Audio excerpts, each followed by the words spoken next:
Prepare to be amazed as we uncover surprising truths about Jesus' appearance. Did he really look as we've been told? A letter from Pontius Pilate to Emperor Tiberius reveals astonishing details about Jesus' looks, miracles, trial, crucifixion, and even his resurrection, details not found in the Gospels. What did Pilate reveal about the Son of God?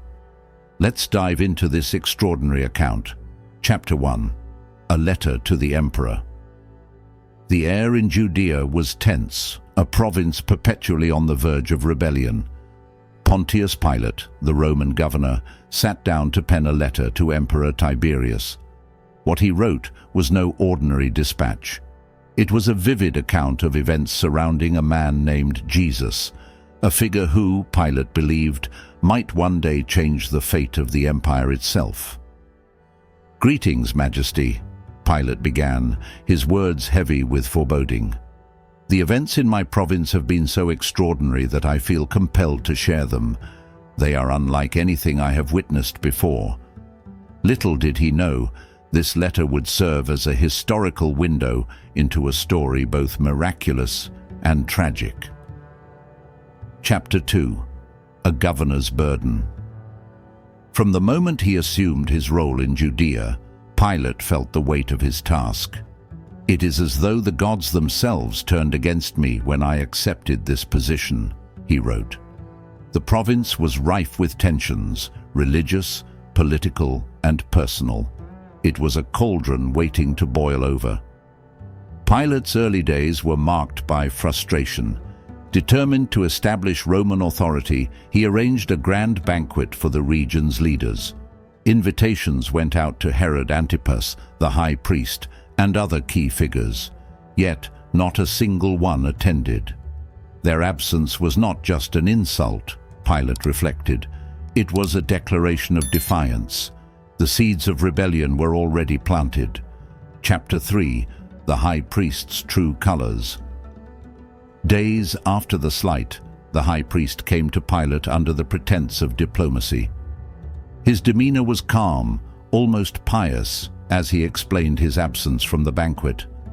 "Our sacred laws forbid us from dining with those who do not share our beliefs," he said, with what Pilate could only describe as practiced deceit. Pilate's suspicions grew. He saw through the priest's words, recognizing them as hollow excuses. "These men worship power above all else," Pilate observed, "and they would betray anyone, even their own, for personal gain." Pilate's mistrust of Jerusalem's religious leaders became the cornerstone of his governance. Chapter 4. A City on the Edge. Jerusalem was unlike any city Pilate had governed before.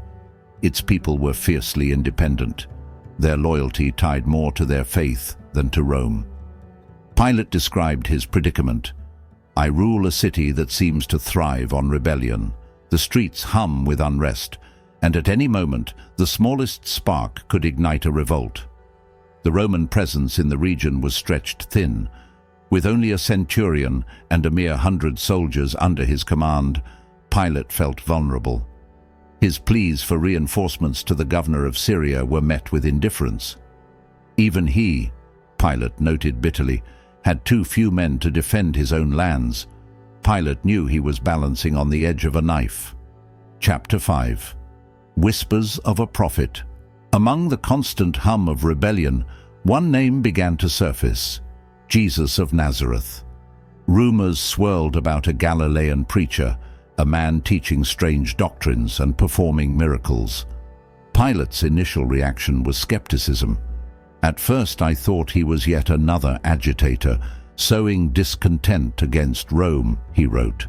But soon Pilate realized that Jesus was no ordinary troublemaker.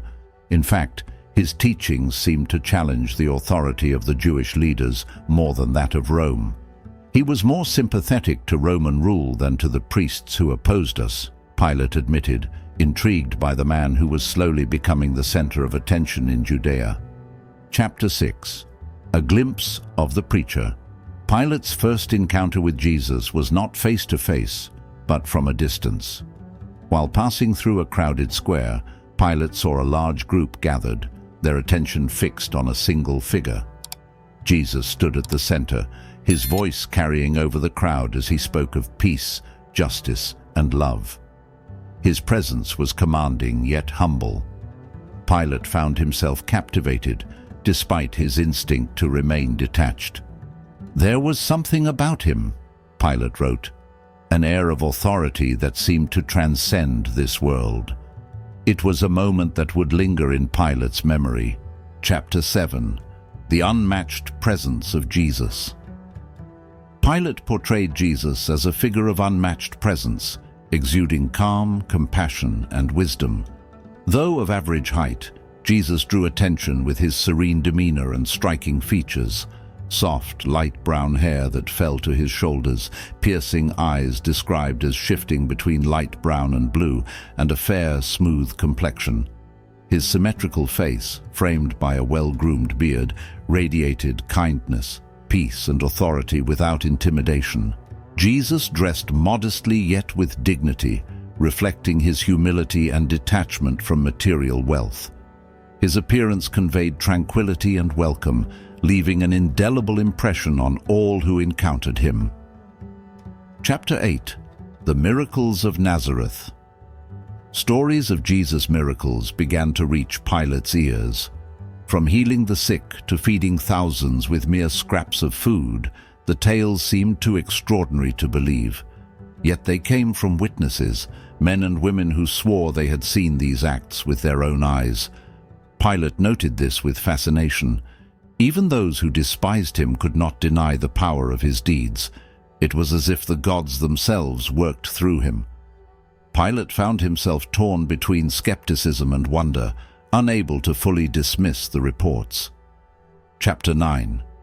The Trial of Jesus. The day came when the religious leaders brought Jesus to Pilate, accusing him of blasphemy and rebellion. Pilate approached the trial with caution. To him, Jesus appeared neither a revolutionary nor a criminal. He seemed more like a philosopher than a threat to Rome, Pilate observed. The crowd, however, demanded blood. Pilate's instincts told him that Jesus was innocent, but the pressure from the priests and the growing mob left him cornered. "I washed my hands of the matter," Pilate admitted, "but the guilt lingers still." Chapter 10. The Aftermath. After Jesus' crucifixion, strange reports began to surface. Some claimed they had seen him alive, walking and speaking as if death had no hold on him. The city was in uproar, Pilate wrote, with whispers of resurrection spreading like wildfire. Pilate struggled to make sense of it all. Had he unwittingly condemned a divine being, or was this merely the work of an extraordinary man whose legacy would outlive them all? Chapter 11. A Warning for the Empire. As Pilate closed his letter to Tiberius, his tone grew somber. "Majesty," he wrote, "what has occurred here is no ordinary rebellion. It feels as though the gods themselves have intervened. I fear these events may shape the destiny of Rome and the world in ways we cannot yet comprehend." Pilate's final words were not just a report. They were a warning, one that echoed with the weight of history. Let us know your thoughts as we navigate these fascinating mysteries together. Enjoyed the video? Don't forget to subscribe to the channel.